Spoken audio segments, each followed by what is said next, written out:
오늘 본 말씀인 시편 68편의 표제를 보시면 다윗의 시, 인도자를 따라 부르는 노래라고 기록되어 있습니다.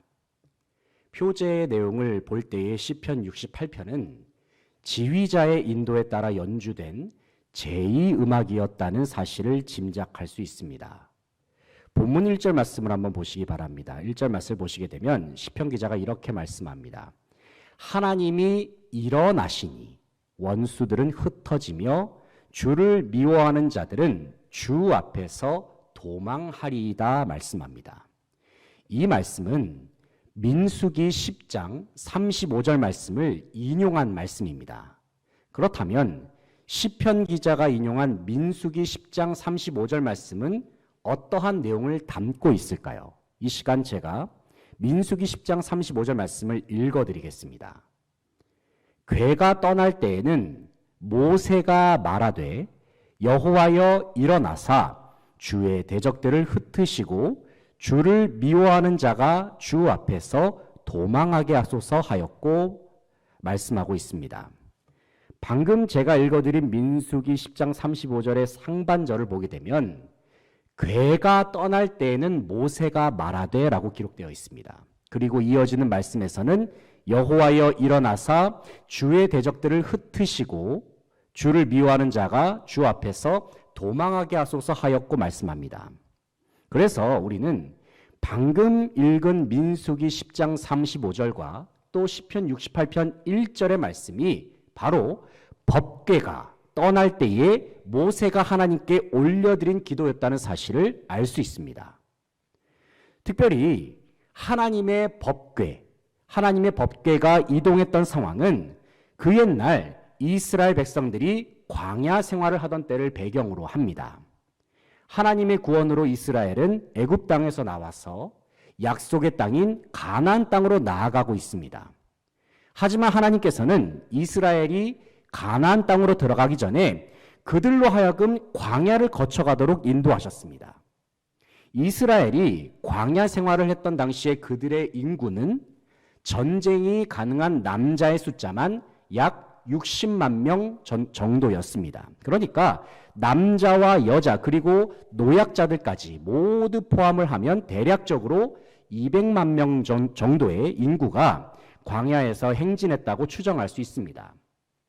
그런데 여러분, 잠시 멈춰서 생각을 해보면 그와 같이 수많은 사람들이 광야에서 그것도 오랜 시간 동안 지낸다는 것은 거의 불가능에 가까운 일입니다. 왜냐하면 광야는 한마디로 말해서 아무것도 없는 장소였기 때문입니다.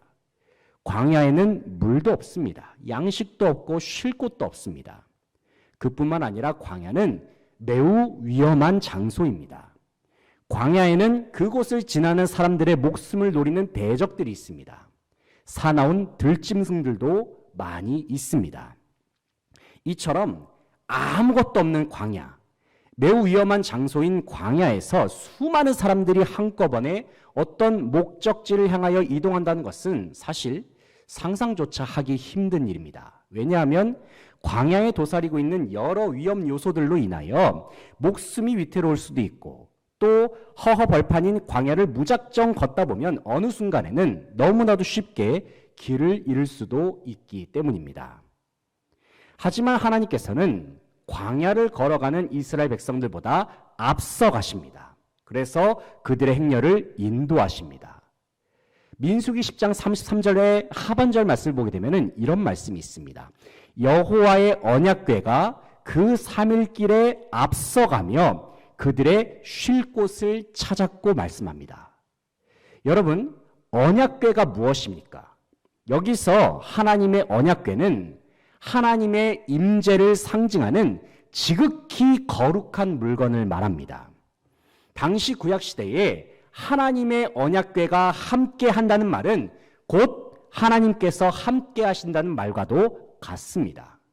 하나님께서는 위험한 광야에서, 아무것도 없는 광야에서, 갈 바를 알지 못하는 광야에서 언제나 이스라엘과 함께 하시고 그들을 지키시고 인도하시는 하나님이셨습니다. 왜냐하면 이스라엘은 하나님의 이름을 가진 백성, 하나님께서 선택하신 백성, 그래서 하나님의 소유가 된 백성이었기 때문입니다. 우리의 인생도 마찬가지로 그 옛날 이스라엘 백성들이 지나고 방황했던 광야 길과도 같습니다. 우리의 인생길에는 광야와 같은 위험 요소, 광야와 같은 빈곤한 상황, 그리고 광야와 같은 미지의 상황들이 곳곳에 놓여 있습니다. 하지만 하나님께서는 광야의 길을 걸어가는 우리에게 이렇게 말씀하십니다. 광야와 같은 인생길, 내가 앞서 걸어가 줄게. 너는 내 뒤만 따라오면 돼, 말씀하십니다. 하나님께서 앞서 걸어가시면 그때부터 광야와 같은 우리의 인생 속에서 발생한 문제들은 모두 다 해결될 줄로 믿습니다. 이 시간 본문을 함께 살펴보면서 광야길을 걸어가는 하나님의 백성들의 삶을 주님께서 어떻게 인도하시고 주관하시는가에 관하여서 함께 생각해 볼 수 있기를 소망합니다. 첫째는 하나님께서는 광야에서 자기 백성을 지켜주십니다. 하나님께서는 광야에서 자기 백성을 지켜주십니다. 1절 말씀 같이 한번 읽어보겠습니다. 1절 말씀. 1절 말씀 시작. 하나님이 일어나시니 원수들은 흩어지며 주를 미워하는 자들은 주 앞에서 도망하리이다. 아멘. 1절에 기록된 하나님이 일어나시니 원수들은 흩어지며 주를 미워하는 자들은 주 앞에서 도망하리이다 라는 표현은 앞서 말씀을 드린 것처럼 법궤가 이스라엘의 진영에서 앞서 출발할 때 외치는 기도입니다. 법궤가 이스라엘의 진영과 함께 있다는 것은 하나님께서 이스라엘과 함께 계시다는 의미와 같은 말이라고 설명을 드렸습니다. 1절에서 시편 기자는 이스라엘과 함께 하시고 이스라엘을 지켜주시는 하나님 앞에서 선포합니다. 하나님이 일어나시니 원수들은 흩어지며 주를 미워하는 자들은 주 앞에서 도망하리이다. 본문에서 다윗은 분명하게 선언합니다. 제 아무리 광야에서 강력한 힘으로 이스라엘의 목숨을 노리는 원수들이라 할지라도 전능하신 하나님의 능력과 크신 위엄 앞에서는 순식간에 사라져버릴 것이라고 말씀합니다. 시편 기자는 하나님께서 흩어버리실 악인의 모습에 관하여 다음과 같이 묘사를 하고 있습니다. 한번 2절 말씀을 보시겠습니까? 2절 말씀 같이 읽어보겠습니다. 시작. 연기가 불려가듯이 그들을 몰아내소서. 불 앞에서 미리 녹음같이 악인이 하나님 앞에서 망하게 하소서. 아멘. 방금 읽은 말씀을 보시면 시편 기자는 하나님께서 흩어버리신 악인의 모습을 이렇게 표현합니다. 그들의 모습은 마치 바람의 연기가 흩날리는 모습과도 같습니다. 악인들의 모습은 불에 녹아버리는 밀랍의 모습과도 같습니다. 세상적인 관점에서는 강해 보일 수 있습니다. 세상적인 관점에서는 악인들의 모습이 마치 무너지지 않는 것처럼 거대한 산처럼 보일 수도 있습니다. 하지만 제 아무리 견고하고 강력한 힘을 가진 원수라 할지라도 하나님께서 일으키시는 바람을 당해낼 수 없고 하나님께서 내리시는 불길도 견뎌낼 수 없습니다. 이처럼 하나님께서는 광야길을 걸어가는 자기 백성의 삶을 전능하신 능력으로 지켜주시는 하나님이십니다. 둘째는 하나님께서는 광야에서 자기 백성을 돌보십니다. 자기 백성을 돌보시는 하나님. 5절 6절 말씀 같이 읽어보겠습니다. 5절 6절 시작. 그의 거룩한 처소에 계신 하나님은 고아의 아버지시며 과부의 재판장이시라. 하나님이 고독한 자들은 가족과 함께 살게 하시며 갇힌 자들은 이끌어내사 형통하게 하시느니라. 오직 거역하는 자들의 거처는 메마른 땅이로다. 아멘. 5절을 보시면 그의 거룩한 처소에 계신 하나님은 고아의 아버지시며 과부의 재판장이시라 말씀하고 있습니다. 여기서 고아와 과부에 속하는 사람들은 성경에서는 세상에서 가장 약한 사람들을 상징하고 또 가장 억울한 일을 겪고 그 누구도 의지할 수 없는 철저하게 고독하고도 외로운 사람들을 의미하는 표현입니다. 고아에게는 부모님과 같은 보호자가 없습니다. 과부에게는 남편과 같은 든든한 울타리가 없습니다. 그러다 보니까 당시 고아와 과부들은 주변으로부터 착취를 당하거나 억울한 일을 빈번하게 당했습니다. 그런데 문제는 고아와 과부들에게는 주변으로부터 다가오는 공격에 대해서 저항할 힘도 없고 맞서 싸울 힘도 없다는 사실입니다. 그래서 그들은 외부의 공격이나 위협에 속수무책으로 당할 수밖에 없었습니다. 그렇다고 해서 그 누구에게도 자신의 억울한 일을 하소연할 수도 없습니다. 왜냐하면 그 누구도 그들의 말을 들어주려고 하지 않기 때문입니다. 그런데 하나님께서는 5절에서 이렇게 말씀하십니다. 내가 고아들의 아버지가 되어주겠다. 내가 과부들의 재판장이 되어주겠다 말씀하십니다. 이 말씀은 하나님께서 약한 자들의 삶을 친히 돌보시고 약한 자들의 삶을 강한 능력으로 이끌어 주시겠다는 의미입니다. 그렇다면 본문에서 말하는 고아와 과부는 누구를 의미하는 것일까요? 여기서 말하는 고아와 과부는 단순히 부모님을 여인 자녀, 남편을 먼저 떠나보낸 여인만을 의미하지 않습니다. 본문에서 말하는 고아와 과부는 당시 광야 생활을 지내고 있던 이스라엘 백성 전체를 의미하기도 합니다. 광야 생활을 하고 있는 이스라엘의 상황을 생각해 보시기 바랍니다. 황량한 광야에 그들을 지켜주고 보호해줄 울타리가 어디에 있습니까? 허허벌판인 광야에 먹을 것과 마실 것은 대체 어디에 있습니까? 잠시 눈을 붙이면서 편안하게 쉴 곳 어디에 있습니까? 오히려 광야에는 이스라엘을 공격하고 괴롭히려는 대적들이 득실거립니다. 그 대표적인 민족으로는 아말렉 민족이 있었음을 우리는 기억합니다. 이처럼 광야에서의 이스라엘의 상황은 마치 고아와도 같고 과부와도 같았던 현실이었습니다. 그런데 하나님께서는 고아와 같은 이스라엘에게 이렇게 말씀하십니다. 나는 고아와 과부의 아버지이다. 이 말씀을 받고 말하면 이것입니다. 하나님께서는 주님의 도움 없이는 살 수 없는 자들을 반드시 기억하시고 그들을 돌보아 주신다. 이 말씀입니다. 사랑하는 성도 여러분, 이 자리에 함께한 저와 여러분도 하나님 앞에서는 고아와 과부와도 같은 존재들입니다. 다시 말해서 우리도 마찬가지로 하나님의 도움 없이는 단 한순간도 숨을 쉴 수가 없고 온전한 존재로서 설 수가 없기 때문입니다. 그런데 하나님께서는 바로 그러한 처지에 있었던 우리에게 이렇게 말씀하십니다. 내가 너희들의 아버지가 되어주겠다. 내가 너희들보다 앞서가서 너희들을 인도하겠다 말씀하십니다. 우리의 아버지가 되시는 하나님은 매일의 삶 속에 저와 여러분에게 은혜를 베풀어 주시고 한없는 사랑을 쏟아 부어 주시는 분이십니다. 하나님이 나의 아버지가 되시며 우리의 삶을 돌보신다는 사실을 기억하면서 주님을 기뻐하며 주님의 이름을 찬양하는 모든 성도들 되시기를 소망합니다. 셋째는 하나님께서는 광야에서 자기 백성을 인도하십니다. 광야에서 자기 백성을 인도하시는 하나님. 7절 말씀 같이 한번 읽어보겠습니다. 7절, 8절 말씀 같이 읽어보겠습니다. 시작.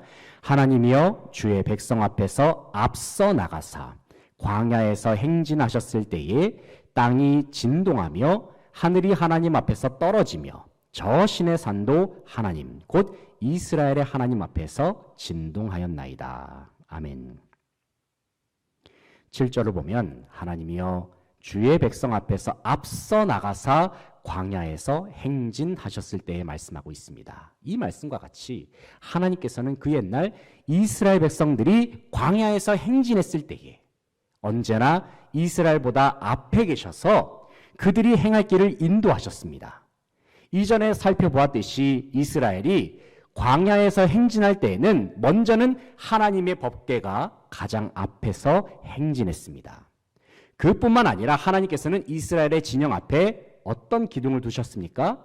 불기둥과 구름 기둥을 두셔서 그들의 발걸음을 인도하셨습니다. 하나님께서 앞서 가셨을 때에는 이스라엘 앞에서 놀라운 일들이 벌어졌습니다. 8절 말씀을 보시면 천지 만물이 진동하고 견고한 시내산까지도 뒤흔들 정도의 하나님의 놀라운 권능이 이스라엘의 눈앞에서 펼쳐졌다고 말씀합니다. 그뿐만 아니라 이스라엘보다 앞서 가신 하나님께서는 이스라엘의 모든 필요를 채우시는 하나님이셨습니다. 이 시간 9절 10절 말씀을 같이 한번 읽어보겠습니다. 9절 10절 시작. 하나님이여 주께서 흡족한 비를 보내사 주의 기업이 곤핍할 때에 주께서 그것을 견고하게 하셨고 주의 회중을 그 가운데에 살게 하셨나이다. 하나님이여 주께서 가난한 자를 위하여 주의 은택을 준비하셨나이다. 아멘. 하나님께서는 이스라엘에게 비가 필요할 때에는 비를 내리시는 하나님이셨습니다. 이스라엘이 굶주릴 때에는 그들에게 먹을 것을 주시는 하나님이셨습니다. 그들에게 쉴 곳이 필요할 때에는 거처를 마련해 주시는 하나님이셨습니다. 이처럼 하나님께서는 이스라엘 백성들을 쉴 만한 물가, 맑은 시냇가로 인도하시는 하나님이셨습니다.